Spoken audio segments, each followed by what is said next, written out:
ګرانو کتونکو ستړي مشئ، د مورنیو ژبو د نړیوالې ورځې په مناسبت یو نظم درته وړاندې کوم. هیله ده چې خوښ مو سي. عنوان یې دی پښتو.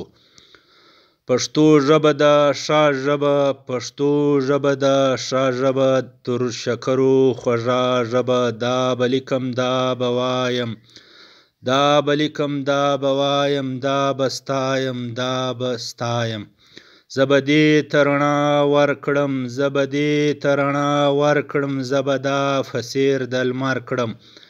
دا به ما د سیالو سیال کړي، دا به ما د سیالو سیال کړي، دا به ما لکه مشال کړي.